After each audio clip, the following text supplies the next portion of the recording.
હળદરમાં થયેલી મહાપંચાયત બાદ આમ આદમી પાર્ટીના રાજુ કરપડા, પ્રવીણ રામ સહિત ઘણા બધા ખેડૂતો છે એ લોકોની ધરપકડ કરવામાં આવી હતી.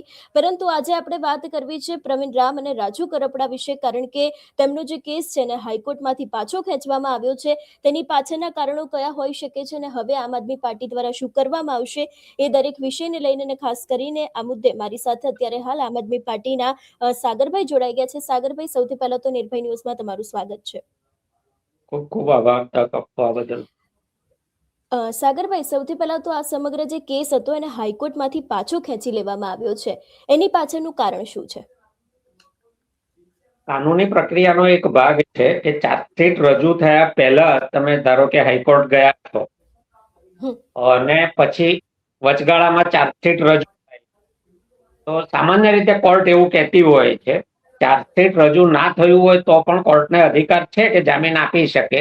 એટલે એ અપેક્ષાએ કે કદાચ સરકાર જો ચાર્જશીટ લાંબુ કરવામાં પોલીસ પાસે લાંબુ ખેંચાવે, પોલીસ વધારાનો સમય માગે 90 દિવસ ઉપર, તો વધારે દિવસ જેલમાં પડે નેતાઓને, એટલા માટે તરત જ હાઈકોર્ટમાં ગયેલા. હાઈકોર્ટમાંથી નોટિસ ઇસ્યુ કરી કોર્ટે. ઇન બિટવીન પોલીસે એની 90 દિવસની મુદત પૂરી થતી હતી એટલે કોર્ટમાં ચાર્જશીટ રજૂ કરી દીધું. ચાર્જશીટ રજૂ થઈ જાય તો આવા કેસમાં સામાન્ય રીતે કોર્ટ એવું કહેતી હોય છે કે હવે તો ચાર્જશીટ રજૂ થઈ ગયું છે એટલે તમે પ્રોસેસમાં આવો. પ્રોસેસ છે નીચલી કોર્ટથી તમે જામીનની શરૂઆત કરીને સેશન્સ, હાઈકોર્ટ, સુપ્રીમ કોર્ટ સુધી જઈ શકો. એટલે હજી મુદત 20મી તારીખની હતી. 20મી તારીખે કોર્ટ અમને આવું કહી શકે એવો અમારી પોતાની પણ એક સમજણ અને અનુભવનો આધાર પ્લસ કાનૂની સલાહ હતી કે કોર્ટ 20મીએ એમ કહેશે કે હવે નીચેથી એપ્લાય કરો તો વધારે તો બગડી શકે. એટલે અમે વચ્ચે મૂવ કર્યું. 20 તારીખ પહેલા વિડ્રોવલ માટે પરમિશન માંગી, હાઈકોર્ટે પરમિશન આપી. ગઈકાલે એપ્લિકેશનો વિડ્રો કરવાનો હાઈકોર્ટે ઓર્ડર પણ કરી દીધો, એટલે હાઈકોર્ટમાંથી ડિસ્પોઝ ઓફ થઈ ગઈ. હાઈકોર્ટમાં પેન્ડિંગ હોય ત્યાં સુધી સેશન્સમાં જામીન અરજી કરી અને આમાં હત્યા લગાડી છે એવા સંજોગોમાં ત્યાં સેશન્સમાં વહેલી અરજી કરવા માટે હાઈકોર્ટમાંથી વિડ્રો કર્યો. નેતાઓનો સમયગાળો બચે એને, અને ગઈકાલે વિડ્રોવલ થયું. આજે બોટાદ સેશન્સમાં અરજીઓ અત્યારે ફાઇલ થઈ. તો સાગરભાઈ, હવે આ સમગ્ર મામલે આમ આદમી પાર્ટી દ્વારા શું કરવામાં આવશે એ પણ જાણવું છે. અત્યારે અમારી પાર્ટી તરીકે પહેલી પ્રાયોરિટી એ હતી કે સૌથી પહેલા નિર્દોષ ખેડૂતોને બહાર કાઢવા. તો બધા જ નિર્દોષ ખેડૂતોના જામીન પાર્ટીએ કરાવી દીધા છે.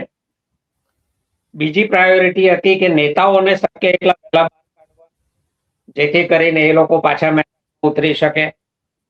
તો નેતાઓને પણ જે જામીન અરજી સેશન્સમાં થઈ, સેશન્સે નામંજૂર કર્યા. અમે હાઈકોર્ટમાં ગયા, હાઈકોર્ટમાં હતા બિટવીન આ ચાર્જશીટ આવી તો અમે પાછા સેશન્સમાં ગયા છીએ અને સેશન્સમાં મળી જશે એવી આશા છે. કોઈ કારણસર નથી મળતા, હાઈકોર્ટમાં આવવું પડશે અને હાઈકોર્ટમાં અરજી કરવી પડશે. એટલે એક તો આ થઈ કાનૂની લડાઈ. બીજી તરફ ખેડૂતોના મુદ્દે જે કંઈ હાઈ ટેન્શન વીજ લાઈનોને લઈને કે એ પછી આ કડદાકાંડ ગુજરાતભરમાં જાગૃતિ થાય એ માટે દરેક એપીએમસી એ અમારા 5 કાર્યકર્તાઓની એક કમિટી બનાવી હતી. ખેડૂતોને તકલીફ હોય તો એમનો સંપર્ક કરી શકે એના માટે અમે હેલ્પલાઇન નંબર જાહેર કર્યો હતો અને ગુજરાતના જુદા જુદા વિસ્તારોમાં ખેડૂત સંમેલનો આ બાબતે ખેડૂતોમાં જાગૃતિ માટે કર્યા છે. એટલે ગ્રાઉન્ડ ઉપર પણ કામ ચાલી રહ્યું છે અને જે આ લીગલ પ્રોસેસ છે એ પણ અત્યારે પાર્ટી ચલાવી રહી છે. તમને કેટલી આશા છે કે સેશન્સ કોર્ટમાંથી જામીન મળી જશે?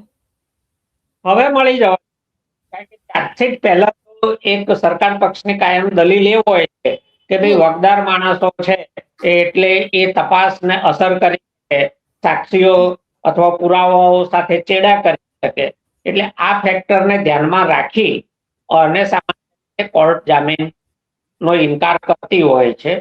ચાર્જશીટ રજૂ થઈ ગયું એનો અર્થ છે તપાસ પૂરી થઈ ગઈ છે હવે કોઈ એને કઈ અસર કરી શકવાનું નથી, આખો મામલો કોર્ટ પાસે જ પહોંચી ગયો છે. એટલે આવા સંજોગોમાં કોર્ટ સહેલાઈથી જામીનો સામાન્ય હોય છે અને સુપ્રીમ કોર્ટે એકથી વધારે પોતાના ચુકાદાઓમાં, ઓબ્ઝર્વેશનમાં, રિમાર્ક્સમાં સુપ્રીમ કોર્ટ જજોએ કહ્યું છે કે jail is exception, bail is right. જામીન એ અધિકાર છે, જેલનો અપવાદ છે. એટલે આ બધું ધ્યાનમાં રાખતા અમને લાગે છે કે અમને સેશન્સ કોર્ટમાંથી જામીન મળી જશે. પણ જો જામીન ના મળ્યા તો પાછું તમારે હાઈકોર્ટમાં જ જવું પડશે ને? બેન, જામીન ના મળે તો જ્યારે કાનૂની પ્રક્રિયામાં દાખલ થયા છીએ તો બંધારણ માન્ય કાનૂની પ્રક્રિયાની દરેક પ્રોસેસમાંથી દરેક વ્યક્તિએ પસાર થવું પડે અને અમારે પણ એમાંથી પસાર થવું પડશે. માની લો કે સેશન્સ કોર્ટ કોઈ કારણસર સંજોગો વસાત નથી મળતા અમને જામીન, તો અમે હાઈકોર્ટમાં આપીશું.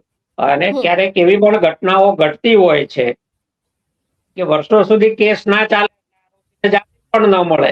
માની લો કે અમને હાઈકોર્ટ પણ જામીન નથી આપતી, તો અમે સુપ્રીમમાં જઈશું. આ તો એક પ્રોસેસ છે, એ પ્રોસેસમાંથી અમારે પસાર થવાનું છે.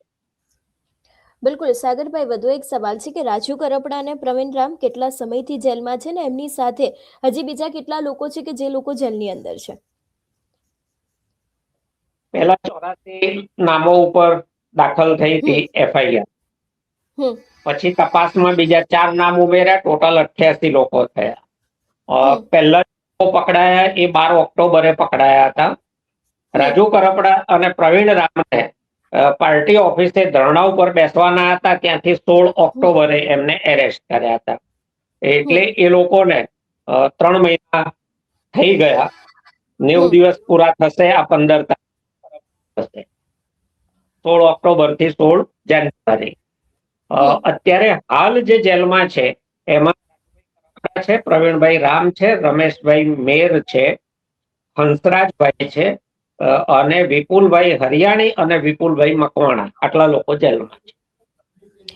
સાગરભાઈ, વધુ એક અત્યારે મહત્વના સમાચાર સામે આવ્યા છે કે કેજરીવાલ અને સંજયસિંહને ગુજરાત હાઈકોર્ટમાંથી ઝટકો મળ્યો છે. કેસથી અલગ કરવાની કેજરીવાલની અરજી છે તે ફગાવવામાં આવી છે. આને લઈને શું કહેશો? જો હાઈકોર્ટના ચુકાદા વિશે કોઈ પણ ટીકા ટિપ્પણી કરવી એ યોગ્ય નથી, પરંતુ મેં પેલા કેસમાં જે લાગુ પડે છે એ જ આ કેસમાં લાગુ પડે છે કે તમે એકવાર ન્યાયિક પ્રક્રિયામાં દાખલ થાવ છો એટલે તમારે એ પ્રોસેસમાં પસાર થવું પડે છે. ઝટકો અને લાભ ને હાનિ ને આ બધા આપણા શબ્દો છે. કોર્ટમાં તો માત્ર ન્યાય અન્યાયની જ વાતો હોય છે. એટલે હાઈકોર્ટમાંથી ધારો કે નથી મળ્યો ન્યાય તો સુપ્રીમમાં જવાનું. પ્રોસેસનો આગળનું પગથિયું એ જ છે કે હાઈકોર્ટ પછી સુપ્રીમ કોર્ટમાં, કાં તો હાઈકોર્ટમાં રિવ્યુ પિટિશન થઈ શકે. એક ચુકાદો કોઈ સિંગલ જજનો હોય કે 2 જજનો હોય તો એને બેચ સામે રિવ્યુની પિટિશન ફાઇલ કરી શકાય છે. એટલે ચુકાદો અક્ષરશઃ જોયા પછી નક્કી કરીશું કે રિવ્યુ પિટિશન ફાઇલ કરવી કે સુપ્રીમ કોર્ટમાં જવું છે.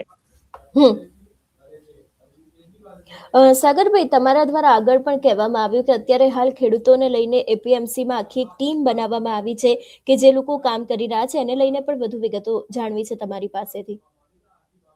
હવે એના પછી તરત જ દરેક એપીએમસી આગળ અમારા હેલ્પલાઇન નંબરના, એના ગેટ પર, દિવાલો ઉપર હેલ્પલાઇન નંબરના બોર્ડ માર્યા હતા કે તમને કડદા બાબતે અથવા બીજા કોઈ પણ પ્રકારના અન્યાયનો ભોગ બનો એપીએમસીમાં તો તમે આ નંબર ઉપર ફોન કરજો. અને એ હેલ્પલાઇન નંબર અમે જે તે વખતે ગુજરાતની લગભગ બધી જ એપીએમસીમાં લગાવ્યા હતા, સોશિયલ મીડિયા ઉપર પણ વાયરલ કર્યા હતા. હવે એ એપીએમસીના દિવસો છે ને, લગભગ ખેડૂતોની સિઝન પૂરી થઈ ગઈ એટલે હવે એવી કોઈ ફરિયાદો ખાસ આવતી નથી. જ્યારે પીક ઉપર સિઝન હતી ચોમાસું પાકો વેચવાની, ત્યારે એની ફરિયાદો મળતી હતી કે છૂટક છૂટક ઢસામાં પણ થયું હતું, અમરેલીમાં થયું હતું, જુનાગઢમાં થયું, એટલે જુદા જુદા એપીએમસી માંથી ફરિયાદો આવતી હતી. હવે લગભગ બધા ચોમાસુ ઉત્પાદનો વેચાઈ ગયા છે. એટલે હવે અત્યારે એ મુદ્દે બહુ જ કઈ અમને ફરિયાદો મળે છે અથવા અમારે કઈ કરવું પડે એવું અત્યારે નથી. ઓફ સિઝન શરૂ થઈ ગઈ છે. બિલકુલ સાગરભાઈ, જે રીતે બોટાદની અંદરથી કડદાકાંડ સામે આવ્યો હતો એવી રીતે જે સમયે સરકાર મગફળીના ટેકાના ભાવે જ્યારે ખરીદી કરી રહી હતી ત્યારે પણ ઘણી બધી જગ્યાએથી આપણે જોયું હતું કે આવી જ રીતના બનાવો સામે આવતા હતા ને એમાં જ આમ આદમી પાર્ટીના એક નેતા હરીશ સાવલિયા છે, જે પણ અત્યારે હાલ જેલમાં છે, એ વિષયને લઈને શું કહેશો? કારણ કે તેમના દ્વારા ત્યાં જઈને હોબાળો કરવામાં આવ્યો હતો ને ક્યાંક તેમની સામે ઘણા બધા અત્યારે હાલ ફરિયાદ છે એ પણ દાખલ કરવામાં આવી છે. હરેશભાઈ ને એટલા માટે એપીએમસી જવું પડ્યું હતું કે એ હમ જે અમારું કેમ્પેઇન હતું એ કેમ્પેઇનના ભાગરૂપે ફરિયાદો મળી એટલે એ વેચાણ કેન્દ્ર ઉપર ગયા. હમ વેચાણ કેન્દ્ર ઉપર ગયા તો ત્યાં જે કઈ એના લાભાર્થી તત્વો હતા એ સ્વાભાવિક છે કે કાઉન્ટર એટેક કરે. આ હમ આખું જે કઈ પ્રકરણ છે, હરેશ જેલમાં છે, એમના ઉપર ત્યાં પણ પાછો બીજો અંદર પણ હુમલો થયો. અહીંયા તમે જુઓ, એક ઉડીને આંખે વળગે એવો ભેદ એ છે બેન કે હમ બોટાદમાં કડદો થતો હતો, બધા વિરોધ કરવા ગયા, ખેડૂતોના પક્ષે વિરોધ કરવા ગયા આમ આદમી પાર્ટીના નેતાઓ. ખેડૂતોએ એ નેતાઓનો સાથ આપ્યો. સરકારે શું કર્યું? આ કડદો સરકારી નિયમમાં તો છે નહીં, નિયમની વિરુદ્ધ જઈને થઈ રહ્યો છે, નિયમ ભંગ થઈ રહ્યો છે, કાનૂની પગલા ભરાવા જોઈતા હતા કડદો કરનારાઓ ઉપર. તો આ કડદો કરનારાઓ કોણ હતા? એપીએમસી ના જ વેપારીઓ હતા. એપીએમસી ના વેપારીઓ કોની અંડરમાં કામ કરે છે? એપીએમસી ના બોર્ડની અંદર. બોર્ડમાં ડિરેક્ટરો કોણ ચૂંટાયા છે? તો જેને ભાજપ એ જીતાય છે. ભાજપે કોને મેન્ડેટ આપ્યો? પાર્ટીએ એના લોકોને મેન્ડેટ આપ્યો છે. એટલે એક આખી પ્રોપર ચેનલ ભાજપની દેખરેખમાં, ભાજપના મળતિયાઓ, ભાજપના વેપારીઓની આખી એક સિન્ડિકેટ બનાવી લૂંટતા. આમાં સરકારનું કામ એ હતું કે એણે સિન્ડિકેટ તોડવાની હતી, ખેડૂતોનો પક્ષ લેવાનો હતો અને કટકો કરે છે, નિયમ વિરુદ્ધ ગેરકાનૂની કૃત્ય કરે છે, એમની સામે એફઆઈઆર. ભાજપે શું કર્યું? કડદો કરનારાઓનો પક્ષ લેવો. જે ખેડૂતો કડદા ભોગ બનતા હતા એનું રક્ષણ કરવાની કાનૂની અને નૈતિક જવાબદારી સરકાર એને સરકારે ભોગ બનાવ્યા. એમને વિરોધ કરવાની ના પાડી, સભા કરવાની ના પાડી, પરમિશન ના. એ છતાં શાંતિપ્રિય રીતે સભા થઈ હતી શાંતિપૂર્વક, તો ત્યાં પણ તોફાન થયું. તો આજ સુધી બોટાદના એક પણ કડદો કરનાર વેપારી એ શું દર્શાવે છે? ભાજપની સરકારની કડદો કરનારાઓ સાથેની સીધી સાંઠગાંઠ, મિલી ભગત, અને ત્યાં સુધી કહી શકાય કે લાભ વગર કોઈ કશામાં. એટલે એ કડદામાં ક્યાંક ને ક્યાંક કમલમની ભાગીદારી સ્વાભાવિક જ હોય. સીધી અથવા આડકતરો એનો લાભ કમલમને મળતો હોય.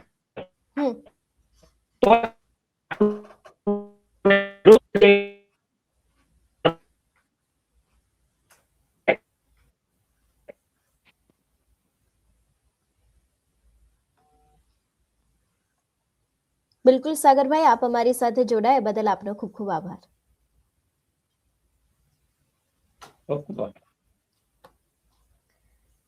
એટલે જે રીતે અત્યારે હાલ રાજુ કરપડા, પ્રવીણ રામ સહિત જે બીજા 4 લોકો છે એ લોકો જેલમાં છે ને એને જ લઈને હવે જ્યારે હાઈકોર્ટમાંથી આ સમગ્ર કેસ છે એને પાછો ખેંચવામાં આવ્યો છે અને આપણે જાણ્યું કે હવે આમ આદમી પાર્ટી દ્વારા શું કરવામાં આવશે એ સમગ્ર વિષયને લઈને તમારું શું માનવું છે અમને કમેન્ટ કરીને ચોક્કસથી જણાવજો. તેની સાથે અમારી ચેનલ નિર્ભય ન્યૂઝને લાઇક, શેર અને સબસ્ક્રાઇબ કરવાનું ભૂલશો નહીં. નમસ્કાર.